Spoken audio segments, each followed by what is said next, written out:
Well, hey, everybody. Great day. It's Matthew Brick coming at you from Ottawa, Ontario, Canada. Excited for this show today. It's going to be an excellent interview. I just recently met this gentleman, but before we dive in with our guest, first, as always, my good friend and partner, Mr. Jim Gale. Good to see you, buddy. Good to see you too, Matthew. Oh, man, what a morning. I spent several hours out in the field this morning propagating seeds from the ice cream bean trees that we put in the ground. We put the first 5 or 6 in the ground about a little over 3 years ago, and we've been putting them in the ground ever since. And what I've realized, this is one of the most important pioneering plants that, at least for this zone, that you could ever put in the ground. It's epic in its ability to grow in bad soil, fix nitrogen, and the plants that are growing around it are healthier than plants that are not near one of these trees. It's also been a great wind block and shade producer because we just had a hurricane and everything around the ice cream bean tree is fine, where things that were not blocked are sometimes tipped over. So anyway, I'm excited about this chat today too, especially after our chat just now. How was the hurricane? It wasn't too bad. I mean, for us, we got kind of luck, kind of fortunate. We lost about maybe 8 or 9 banana plants that were tall and kind of ready to yield. And everything else is okay here. I'm really thoughtful of the people up north of us here. I mean, what I am realizing is a major devastation. It was a real big one. It was a category 4, right? It was the worst storm. They're saying it's 100 times worse than Katrina. What? Wow. Yeah. Wow. I did not know that. Yeah. That's wild. So some serious devastation in some parts. Wow. Just another reason why what we're talking about here today is so important. And I guess we'll dive right in here with AJ. AJ and I recently met through Instagram. I had heard about him through someone else I had been talking with, but we're very much in alignment because what we're doing at Food Forest Abundance is intending to build a localized and decentralized poison-free food supply leveraging permaculture. And what AJ's got on the go with From the Farm is all about connecting us with the local producer, especially right now, more in the meat and the beef industry kind of in specific, because that's where his background is from. But alignment really to the max.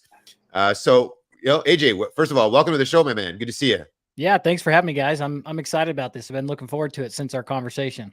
Yeah, outstanding.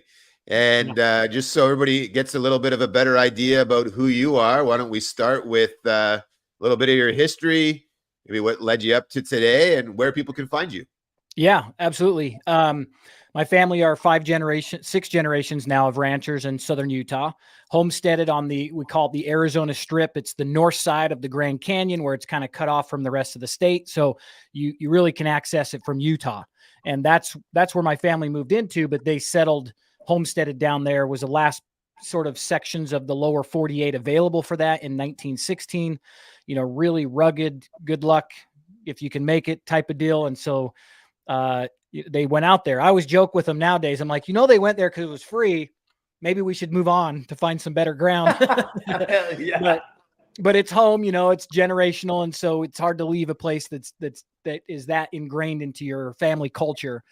So 5 generations of ranching. I'm the city slicker cousin. I got to grow up doing the cattle drives and the brandings, but I didn't have the luxury of being pulled out of school for the chores. So,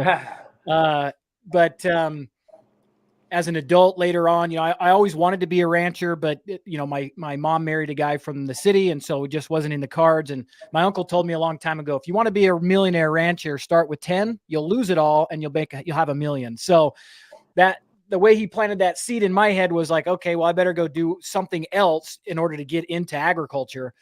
Well, all those other things I was trying to do just didn't pan out. And finally at 40, I'm like, screw it. I'm just getting into agriculture. So I called my cousin and I asked him if I could sell beef direct for his ranch.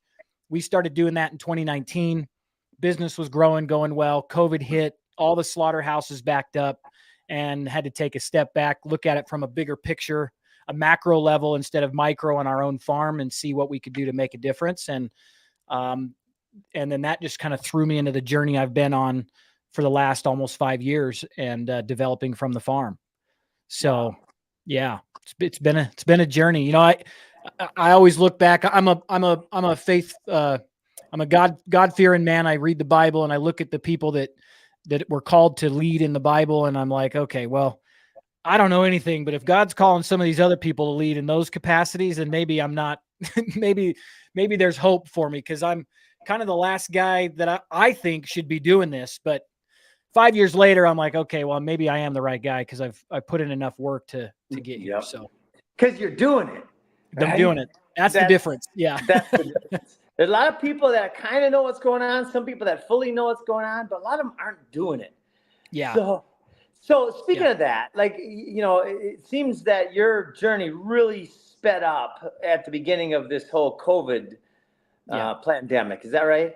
Yeah. Yeah. Because it went from feeling like our food supply chain was good and I just needed to make it better for my family, to we're all in trouble, the whole country. Here's the macro level of our supply chain, and how the complexity of it is what's actually going to be our downfall, because now any one little thing can go wrong in so many areas to completely cause a collapse. Yeah. And so, you know, really what it was, I wasn't the right guy. I don't know tech. My business down in Phoenix went bankrupt. So I was doing concrete, working Walmart distribution at night, Instacart, whatever I could do to make ends meet. And here's this download of information of what needs to be done. And I'm like, yeah, somebody should do that, not this guy. And because I knew nothing about tech. And then I couldn't sleep for 3 weeks. I kept seeing the face of a man that we took care packages to his home in Iraq. And I'm seeing me as him watching other people feed my children for every night for 3 weeks. I was just a repetitive image. And I'm like, and I hadn't thought about that for 20 years, you know, when I was there. And so finally I'm like, okay, God, who do I got to talk to flush this out? Because that's amazing. You're not letting me sleep. So might as well go see what, you know, I need to just go find out that it's not possible so I can sleep again. And that's not what I found out. I found out that it is possible, but you're going to have to dedicate your life to it. And that's where we are. So dude, I got the spirit bumps. Yeah. Yeah, absolutely. Yeah, I do too, actually. So yeah. Jeepers. So, you know, from a macro level, what we're trying to do is build a competitive marketplace. So when I went and found my mentor, kind of fleshing this out, he was a software developer doing really well, and also had an ag connection, but his software was in the blue collar space, nothing to do with ag. But he told me, he said, the last business I would ever want to do as a startup is tech. I'm in tech, and it's the last thing I'd ever do again, because 1 in 2,000 make it. So if you're going to go down this route, you better really know that the people want it or that it's needed. So I spent 3.5 years just doing research before we even coded our first line of code to make sure that we were going to do it right. And that 3.5 years was talking to farmers and ranchers. What do you need? What would make a difference? And the number one thing they all said was a competitive marketplace, because the marketplace that exists is controlled and captured by the big corporations. And so they're price takers, not price makers. When we talk about the individual family farms and ranches, you know, I get into discussions with people and sometimes arguments when they think the rancher's gouging people. You know, one of the latest ones was, why do they think they can charge what Whole Foods does? I'm like, well, because it's a whole food when you buy it from them directly. And actually the price at Whole Foods is what the rancher needs to stay viable. And people are so removed, they don't understand the food supply chain and the system and how it's been set up. And so I always tell people, our marketing is not anything other than education. Marketing for us, and I'm sure the same for you guys, we're just teaching. That's all we're doing when we put out marketing content, so to say. We're just educating on what has been lost because we've become so far removed from the source of our food and how we receive it. Oh, that's amazing. And you mentioned price. When somebody adds in nutrient density and soil regeneration and local economy, then the same price becomes far less of a price very quickly. That's right. Yeah. Yeah, that's right. I was telling people, I'm like, listen, we've been conditioned to believe that the price for food is based on pounds or weight, not nutrient density. And that's the mistake. If we valued our food off nutrient density, we would be healthier and we would buy better food. We would invest in our bodies. And that's how it needs to be seen, as an investment. But we need to change our thoughts from weight of food to, portion size on the plate in America is massive. You go anywhere else in the world and it's not, they're not gluttons, but it's because we're filling our body with empty calories that are meaningless to our function. So we have to change our thought process and move towards nutrient density. And then we'll pay for that because we understand the value of that for our micro gut biome, and then how that feeds our brain, and how then we can create opportunities that didn't exist because we see the world different. I mean, you guys know how all that plays out. It's a downstream effect. It's absolutely amazing. Such a huge one. So what is going on right now? I heard you mention the companies. There's basically, what I see is there's one entity that essentially controls the entire food supply chain. And well, you can go in layers, right? Maybe evil is the entity that's currently controlling. But if you step down from evil, you've got an entity called BlackRock, which is not only the name, it's the intention, right? And when you look at how the whole food pyramid and everything goes up, it goes up right to BlackRock. Have you seen that? Yeah, absolutely. That's why I tell people all the time, like, BlackRock and Vanguard are both investors and major shareholders in big food and big pharma. And now what we're seeing in food is the exact same playbook they already played out in big pharma. We're going to vilify and outlaw natural foods, homeopathy, plant medicines that heal. We're going to make those either illegal or just make you sound like a kook if you're prescribing that, right? And then, but don't worry, we have the solution, and that's our chemical pharma. So we're gonna control the intellectual property of medicine. Now we see the same thing happening in food. They're making cows the problem with the environment. They're saying agriculture is the problem for global warming. And don't worry, we've got fake meat, lab-grown meat, and insect burgers. So we've got the solution. We're going to take away your right to buy natural food, but we own the intellectual property on the ingredients and the other stuff that we have as the backup. Oh, man. I mean, and when you say it like that, how obvious is it? Like, how do we get this message? And which it is happening. People are learning this at an exponential rate right now. Yep. And that, I think, is key. It's fundamental to the transition that we must see from unsustainable, poison-fed agriculture to regenerative, natural agriculture. Yeah, exactly. The message is exploding. I mean, how fortunate are we in this time that somebody like RFK could put his differences aside and join Trump? Because RFK has the best and only policies I've heard from any leader to actually fix our food supply chain and the health in our country. And so I think that's why it's rapidly getting spread around the country. This whole Make America Healthy Again movement, led by, the people that support RFK. And I tell people, I'm like, listen, I know the people who RFK learned from. He doesn't have a surface level understanding of regenerative agriculture or holistic management. He has a deep understanding. He didn't just read a few articles and make that his campaign. He invested. I mean, his whole life's been around environmental protection. And so then he gets into the ecosystem of regenerative agriculture producers and learns even further that no, it's not the cow, it's the how. And we can fix the how if we do this differently. And then by that, we fix desertification and we fix soil biology and all of the things that make a big difference for us as a planet. And so it's rapidly growing. I was just at a conference. I was telling you guys before we started, it's called the Eagle Forum. It's a conservative group.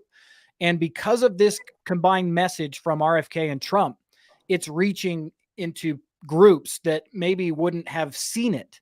Not that they wouldn't believe it if they did see it, but now it's on their radar. And that was significant because the conference was filled with people who worked to lobby for more traditional methods, for the things that made the possibility of America such a great place to be. And that's all found. I mean, every culture is founded on their agriculture, and they disappear when their agriculture has become forsaken. And so after I presented, I was in the lobby, and it was just person after person that works directly with their state legislators and governors to make policy. And they said, what can we do? And I said, listen, our biggest threat is lobbyists. When the big food companies become threatened, we're nothing on the radar right now. They're busy with RFK, but when we become something that is significance, like our goal is to be the Airbnb of local food, when we reach that, that will be our number one enemy. And so we need your states to pass food freedom laws, mimic similar practices that Wyoming passed. Wyoming, where I live, I'm in Cody, Wyoming. They passed food freedom laws where you can do commerce for food with anybody you choose. They said, listen, you're adults, you decide. If you want to buy it from the grocery store, buy it from the grocery store. But if you want to buy your raw milk from, Stanley down the road who's milking it, you have that right because you're an adult, make your own choice. Oh gosh. Okay. Tell us more about this technology because we've got a lot going on that integrates this so perfectly. It's so aligned. Yeah. So our vision is to be the outlet for farmers and ranchers. One of the things that I knew myself selling beef direct to consumer and then talking to other producers is the marketing is a nightmare because it's expensive and you really have to become an expert to know how to market effectively. That or go viral on social media, which, you can't really calculate for that. So what we envisioned is that we built a platform where customers can come and find producers. They're all producers. They own their own store. They set it up on our platform. And then our job is to build this massive megaphone and drive consumers to the platform and start sourcing their food there. That way the producers can spend less time marketing and more time growing because that's where we need them. And so the first focus was doing the marketing so that that part was made easier. The second thing that we're going to get into as we get going is start looking at how we can help on the logistics, because logistics are also very challenging for producers to get it to the customer. So right now we can really only support those who are interested in learning how to handle logistics on their own or already are, because our primary focus is the messaging side. But we're on like Jenny Harris is a friend of mine. She describes it like a three-legged White Oaks pastures. They describe it like a three-legged stool. Right? All three legs have to raise at the same time or you'll tip over. And so I'm kind of just running around the legs of the stool, just cranking them up each at a time, trying to keep up. And so logistics is one of those legs and we're working on it. So we have the technology that has to be developed, the marketing that has to be developed, and then the logistics that have to be developed. And those are our focus. So that producers can win. I just jump in real quick. So we're so aligned on that stuff. Matthew, especially as our head of strategic relations, it might be the case that there's already multiple groups developing these things, right? Yeah. So to plug in. Well, that's immediately what came to my mind is the logistics piece with Daniel and Zenship. Yeah. Oh, we'll make an introduction to you and him. Yeah, absolutely. Yeah, those. When I don't know if people on your show might know Will Harris. I don't know if you guys know Will Harris, but when I spoke to him and Jenny, they're probably the number one of the top direct to consumer family owned operations in the country, right? And the new middleman, as Will describes it, is FedEx and UPS. And so you leave the existing system to carve out more revenue for your family just to find out that revenue isn't there because now you've got UPS and the materials and all sorts of things to get it to the customer. So that's why hyper localized food systems are important. Like it's going to take us time to get there, but that's why that's our ultimate goal is hyper localized food. So we reduce logistics, which takes out waste in the landfill. It takes out carbon emissions from the transportation of food because we've shortened those distances. Right. And so all of that comes into, this is just we're trying to change the American food system that's been in place for multiple decades. It is a challenge. It's a big challenge. So you're going to be the Airbnb and the Uber. Yeah. Because you're going to have the platform integrated with the ability for the general person to be able to start doing logistics with you. That's right. Yeah. All right. Yep. That's the vision. Yeah. Good call. Yeah. This is great. So many things to integrate and chat about. One of we're working with several entities. So in permaculture, right, you turn the problem into the solution. Yeah. And two of the biggest liabilities in our world right now on the balance sheet of humanity are the prison system and the school system. Yeah. Right? The prison system is for everybody an obvious liability, right? Where people think the school system might be an asset, it just takes a while to see the return on investment. But the prison system, what if we could create a university around the prison system, which has already been done. 650,000 inmates have already enrolled thanks to Second Chance University. And we're going to then work on healing trauma and turning as many of those inmates as want into growers, permaculture experts, and then getting them out into the field in a strategic way where they become the stewards of our new food supply chain. Yeah. The resource is already there. Now we're reallocating the resource from liability to asset. Yeah. Amazing. I think that's key. I mean, that's what Bukele is doing in El Salvador, right? He's saying these people didn't have options, and that's why they ended up in the prison system. So rather than just write them off as a liability for our country, let's give them something that they can be productive at. Because, I believe that, you look at a baby, every baby is perfect. It's their experiences as they grow older that turn them into what they are. And so that light is inside of every human being. They just get covered with filters because of things that happen to them, whether it's abuse, trauma, things like that. These filters start dimming that light, and then we become the product of that. If we can remove those filters so they can really discover that light that was already always there, they can be productive members of our society. I think that's amazing. Oh, you just nailed it. Trauma is the root cause of all human suffering. Thank you, Theo Fleury, for pointing that out. Okay, so as far as the technology, what are the gaps? What are your needs? And then let's come together and follow Dr. Martin Luther King's advice, right? Those who love peace must learn to organize as effectively as those who love war, right? So where are the gaps that we can help you fill? Producers, people that grow food. I mean, that's it. That's why when I talked to Matt, I was like, dude, I would love to work with you guys because you're teaching them how to grow food. We can help them on the downstream to get it out of the door. That's the vision, right? And so we need producers. If I cold call a producer, I know I'm calling my family and they don't know who I am. I know what I'm going to get. They're either going to hang up right away or I'm not going to have enough time to explain what we are. But when they come by referral, there's a quote, nobody cares how much you say about yourself as they do about how much people say about you, right? Others talking about you. Yeah. And so when a producer comes to us by way of referral, we're at almost 100% sign up because we have made it so simple. The only time a producer doesn't sign up is if they've already spent the time, money, and resources to build their own platform, their own store. And so we don't quite fit in yet because we're not bringing enough value. I get it. That's great. You're already that far down the road.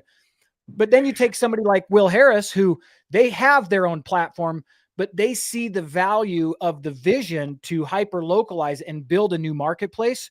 So they threw their hat in right away because they see that they don't want to necessarily be on Shopify and have to do all of that themselves because the job of doing what they're doing is so difficult. So if we can slowly start pulling back some of the needs that they had to go and do on their own, they can shift those resources and allocate that towards more food. So connecting with producers is the biggest thing. And then, of course, on the other side of that is getting customers to come find those producers on our platform. We designed this specifically to where if we make a profit on the sell of food, it'll be a miracle. I mean, we're not designed to make money off the back of the producer because the commission we earn goes right back into improving the software and more marketing. So where we have said, okay, that's what has to happen. Somebody has to do this as a philanthropic pursuit to stop the loss of our small family farms and ranches, but not just stop it, also provide a pathway for new people to get into it because now there's a demand. There's a demand for local food. Yeah. If we sustain a broken system, what's the point? It's broken. Yeah. It has to be a new agrarian movement. And, just like Airbnb did, people are like, man, I could rent out my room and make my mortgage by just renting out my extra bedroom because that platform exists for me. We envision a time where from the farm, the word will spread where somebody's sitting in a cubicle rotting away, wishing they could be on a farm or homestead growing food, but they don't know how to do it all. If the message gets out, like we don't have enough food, so if you have anything to contribute, it's sold. Then those people will be like, I'm out. I've just been waiting for the opportunity to get on a farm. I'm gone. Right. Yeah. Or they might be what most people are doing. They have off-farm jobs. So they're limited by what they can already do just because they have to make ends meet off the farm. But if all of a sudden we're selling them out because that's where the customers are sourcing it from, They can quit their off-farm job, improve their operation. You know, a lot of the ranchers I talk to that are not doing regenerative agriculture, it's not because they're not interested. They don't have the time or the bandwidth. You know, and so if we can give them that time and bandwidth, you know, a lot of them are like, you're telling me I got to move my cows every day. I got a job to do. How am I supposed to move my cows every day when I go to work 9 to 5 or whatever? Well, if you didn't have to go to work 9 to 5, you could put more time, energy, and resources into your operation and improve it, which means an elevated volume of food for the consumers because we need it.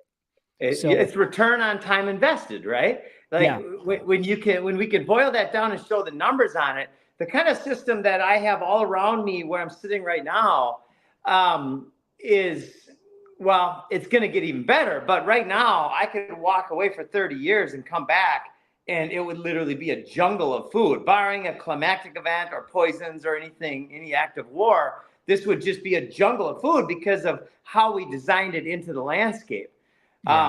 In fact, I had an epiphany this morning that I'm very excited to share. So, in fact, I'll show what's going on out here. So, Joel Salatin came by and he showed us how to fix our cattle pasture.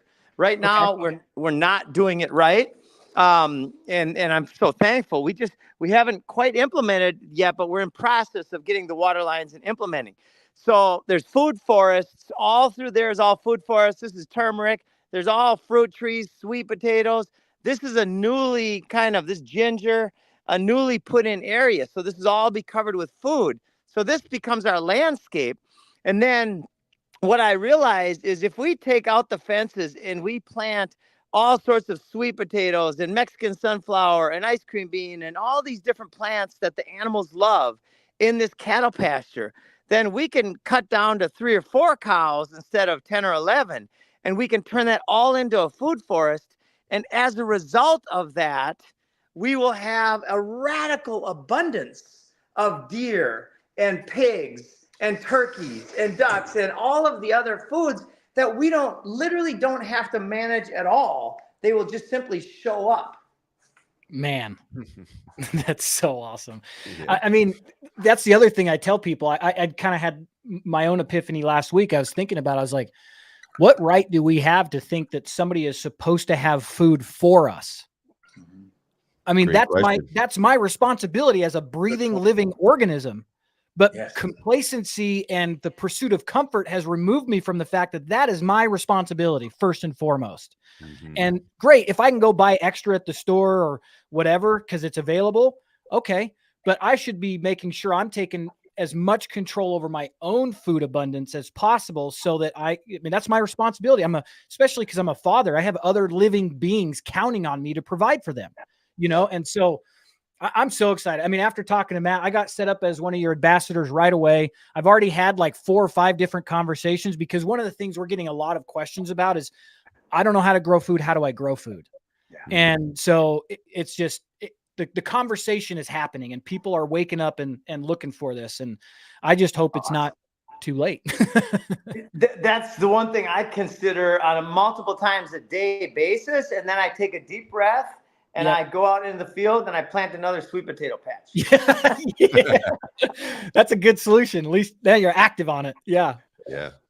So our vision is that, how do we take so little? You know, right now, ranchers get 14 cents on the dollar. So we essentially flip that on its head. We take the 14 or 15 cents. Where our profit will come from is through affiliate partnerships of other supportive industries, right?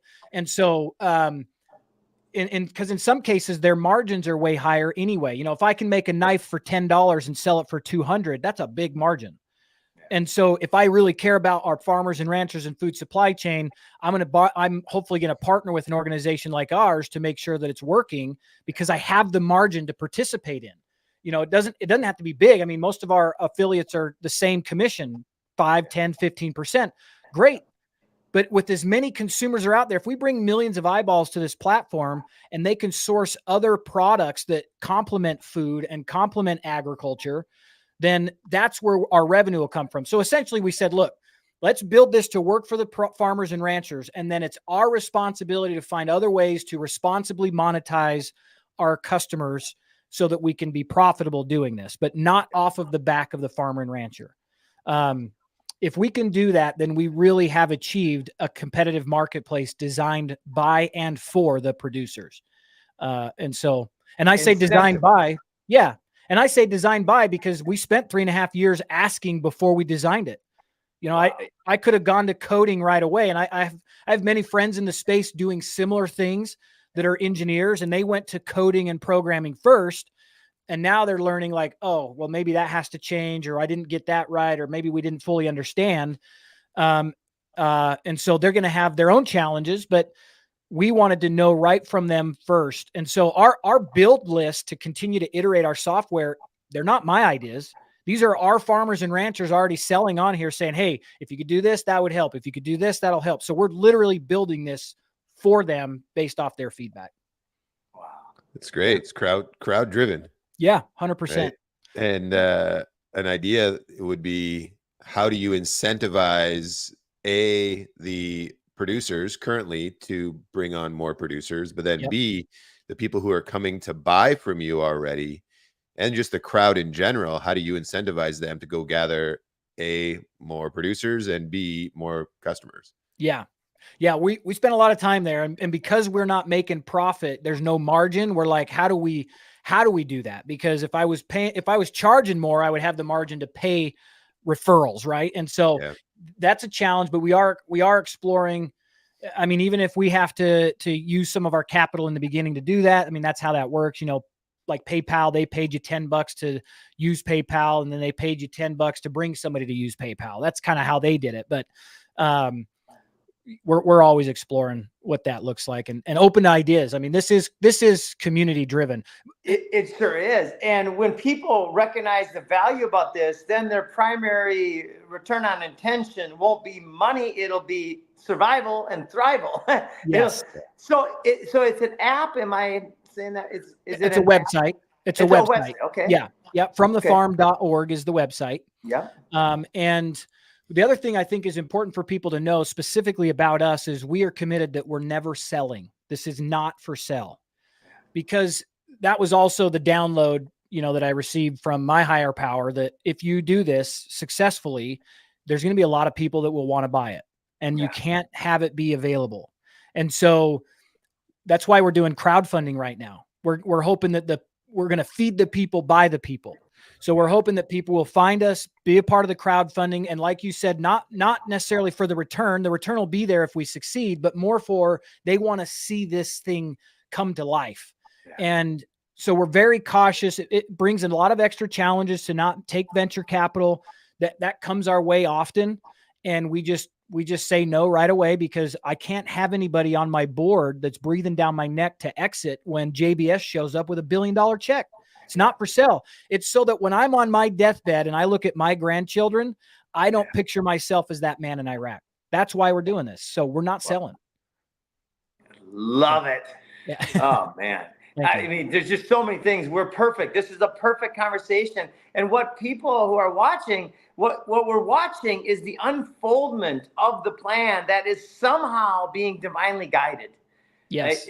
I mean, I look at every day, I question, how is it possible that all of these pieces are coming to our awareness at the same time, and they're all really relevant on the path to freedom? Yeah. Yeah, exactly. I think the miracles have been amazing. I mean, the Chevron law being struck down at the time it was, because when we look at the lobbyists being our biggest challenge, to have the Chevron law struck down so that we can at least fight some sort of a fair fight when it's time. Definitely won't be fair, but we'll still fight it. Like we said, RFK joining Trump's campaign, the awareness around, social media's ability to connect people, to help them push back against things that aren't good for us. Like when they were trying to take out the small dairymen in Oregon or the water curtailment in Idaho, like it was social media that stopped those things from happening, because people could rally around a cause that mattered and keep it from moving forward. Yep. Yeah. And I'd love to stress that it's not fair to the evil, because the truth is going to crush it. It's just going to take us coming together to do so. Yeah. Right. Yeah. Collaboration. 100%. Yeah. We can never outspend. I mean, this is the most powerful organization in human history. You know, no king has ever had more power than the people that lead BlackRock. None. Yeah. We cannot beat them dollar for dollar. It has to be collaboration of the people and decisions that way that help us defeat these evil oligarchies that are running things. Yep. And if we're 3% as organized as the warmongers and evil, that 3%, because we have truth and God and nature on our side, that 3% is more powerful than the other 97% put together. Yep. I feel. Yeah, I do too. I agree. I think that's the case. So Matthew, any So thoughts? AJ, you guys are currently crowdsourcing. You have a WeFunder campaign that's running right now. yeah. I just went to it. You're doing really well. Yeah, we just crossed $75,000 in investments. We're doing a Reg CF. So one of the things I wanted to do is make sure that if this worked, people got to participate in the upside. So we held off on doing like any other crowdfundings where it would just maybe be a t-shirt or a hat or whatever. I wanted them to have some financial return if we're successful, because this is what I tell people, like, we have to do this philanthropically because the profit is there. I mean, the reality is, I'm not going to sugarcoat it. If we change a multi-trillion-dollar industry to be in favor of the people, the money's going to be there, but we cannot do this for the pursuit of money. Right. It can't be. Otherwise, we'll make decisions for money, not for the people. And so I wanted to get us to a position that we could allow people to benefit from the upside financially. So we're doing a rev share. It's a 2 times your investment, paid over time. You know, the faster we grow, the faster you'll get that back. It's paid out at 15% net revenue annually. And so, but I did it because I wanted to give them an upside financially on our success, not just a hat or t-shirt to say thanks for the money, you know? And so we could have done a crowdfunding forever ago. And believe me, I felt like I needed it, but I wasn't organized enough to allow people to benefit financially if we succeed. Yeah. Wow. It's so beautiful, man. Well, we're excited to share that. And then I'm really excited to have many further strategic conversations about introductions, because your piece of the puzzle, like for instance, right now, as of last week, I'm kind of surprised that it's taken me this long to really get into this, but I've been doing a lot of other things. But we're creating a CSA right now, a cooperative. Oh, awesome.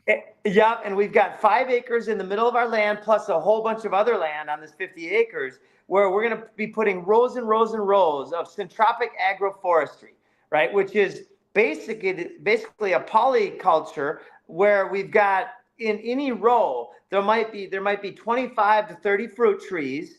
They're, you know, little babies. We'll start with grafted trees and seeds. Within 2 years, those are now worth $150 each in a normal world, right? And then interspersed, we're gonna have turmeric and ginger and sweet potatoes and yucca and sugarcane and bananas and all these other things. So we're looking at then creating a way, and I think that's what this conversation is, one of the things that this is about, is to bring that resource directly to the local economy and local people. Yeah, absolutely. And those CSAs, those pickup points will be part of the logistical solution, because now you have a designated pickup location that simplifies that process. And so we're looking at farmers markets or on-farm stores or whatever that can duplicate as additional pickup for other producers in that area and simplify that process as well. So I think it makes perfect sense. I'm really excited to get my own food forest on my land, because I'm on 7.5 acres. We got a live creek running right through the middle of it, runs year round. I've been building my home, so I've had to work on the shelter before the land, which kills me because I love being on the land. Yeah. But then I'm also like, man, with how busy I'm going to be, how much time can I actually put into it? And so learning from Matthew that, like, well, these are designed so you could, like you said, I could disappear, and as long as barring some major disaster, it's still going to produce. Yeah. That's what a guy like me needs, because you know, I want to produce, but I also don't have the time to be a row crop farmer or whatever. I need a food forest to kind of handle itself. So I'm really excited. And that's what everybody is looking for, really. They don't want to be a farmer. That's one of the major things they say to us is, I'm not a farmer, or I don't have a green thumb. Yeah. And it's like, good news. Neither are we, and neither do we. Yeah. Right? Yeah, I don't want to be a farmer. It's too much work. We let nature do what nature does best, which is produce abundance. Yeah. One of the other things sorry, Matthew. well, and our problem so far has been that we've been fooled to believe that scarcity is the reality, Yes. right?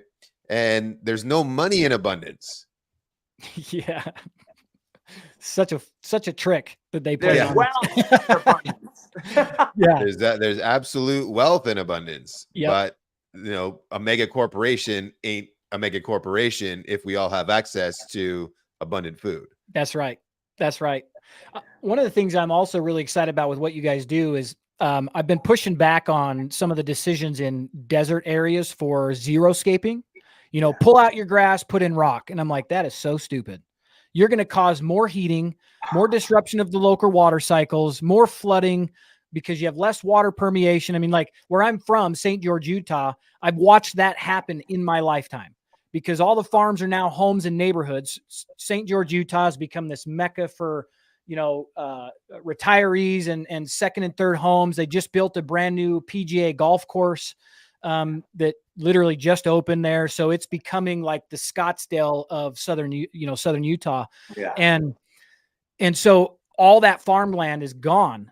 But every time I get a chance and I'm speaking to somebody in government there, I'm like, listen, y'all need to change your practice, change your message. You shouldn't be promoting xeriscape. You should be promoting prairie scaping or something that has to do with the native lifestyle that was already there in abundance without your inputs, because then we can manage the local water cycles naturally, and you're not going to be using up so much water. You can save it for your damn golf course. I mean, that's really what they're saying. Don't water your lawn because we've got this multi-million-dollar golf course that just paid us to put it in, so we need the water for that. That's It's that's so ignorant. It's amazing. Like if you have a lawn, then you have a water battery, right? If you have trees, then it goes 10x. Yeah. Yeah. Oh man. Yeah. We have been deceived so deeply. Yep.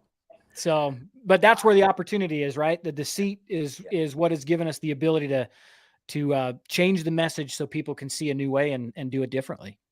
Absolutely. So many fun things. I met with Bobby Kennedy about 15 months ago, and I sat down with him and I said, Bobby, I've got a campaign strategy that if you speak it from your podium over the next year, the campaign itself will change the world. And he looked at me, he's like, well, let's see what you got. So I laid it out. I said, okay, if you speak about these big claims, number one, I'm going to take the poisons out of the schools, the school lunches, the school land, and the children are going to grow some of their own healthy, poison-free food. And as a result of this, the children will heal. And can you imagine Bobby sitting at a school digging and putting these? Well, he used almost the exact line on Tucker Carlson a month and a half ago. Oh, nice. Right. And then I talked to him about that's step one. Step two is the prisons, then the city parks, and then the army bases. When we end colonialism and put food forests in these army bases and invite the local community in to help steward and then leave, we will be creating the foundation of abundance. Abundance destroys scarcity, and scarcity is the catalyst for fear, which is the catalyst for war. Yeah. Wow. That's amazing. I just talked to a couple of special forces officers in San Diego, maybe a month or two ago. They've gotten approval to do regenerative agriculture on the base. Wow. And so they're now managing livestock regeneratively on post. Yes. So it's happening. That's Yeah. That's so cool that you said that. Cause I was like, I just talked to some guys doing it. And so that is beautiful. Well, and it's a massive national security issue. If they're so concerned about national security, what are you doing without providing great quality food for the people that are in your nation who are supposed to protect it, both foreign and domestically? Yep. Right. Yeah. Right now we have 87 million head of cattle. That's it in our country. That's it. Now, when I say 87 million head, I'm saying mama cows. For those that don't know, I'll use the term daddy cows, right? Yeah. You've got your heifers and your cows and your bulls and your steers. So that's all the language in this world. But steers are what grow fat, and that's what turns into meat mostly.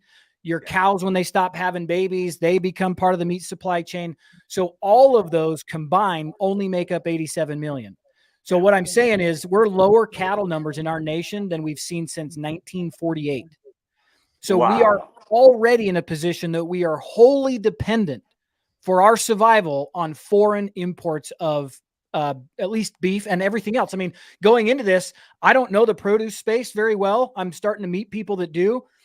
That space got co-opted by big corporations way long ago. Like, it's the amount of food produce grown on small farms is a shadow compared to the number of cattle still. But we're losing 20,000 ranchers every year for the last 5 years. They're going out of business. Wow. So we're in trouble, but that's where we have to come together and rally and make a difference so we can stop that. Yeah. That's it. Wow. Well, we are completely at your service. Go ahead, Matthew. I said inspiring people. We have to. There's a lot of people who are looking for this, but they don't know what to do. Yes. And they stay in their I'm all about convenience space because it's convenient and it's simple. But the reality is we have some serious potential to get massively inconvenient here quickly. Yes. And when we're all inconvenienced enough, we're all of a sudden going to wake up and go, hey, I wish I did this years ago. But if we can get the messaging out there, we know that there are a lot of people today who are ready to make a decision. Yeah. They're looking for that answer and they're ready to take action on a decision. Our challenge is, how do we get in front of enough of those people?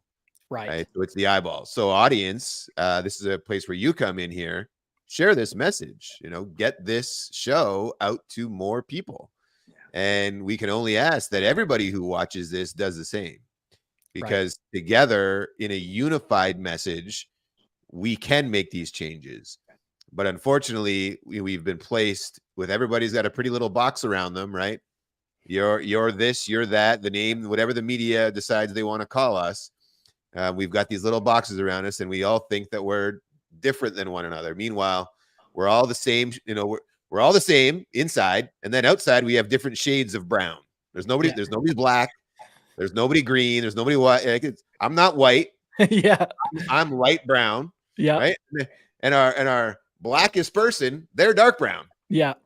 We're all brown. We're all the same. So let's get over ourselves and start working as a collective unit instead of letting the controllers convince us otherwise. Yeah. Because the vast majority of us are right down the center. We're saying the same thing, maybe different language around it, but we ultimately want the same thing. Yep. Right. And I think I brought this up on another episode a little while ago. I heard an interview with, I think it was a police officer, like a police chief, and then the head of a BLM movement. And the BLM was saying, defund the police and get the guns off the street and do all this stuff. We need more social workers. We need people who can go out and handle the traumas of these people who are committing crime and whatnot. And what does the police officer say? Well, so what do we do if the criminal has the gun? Well, we're going to give the social workers guns, obviously, is the response from the BLM side.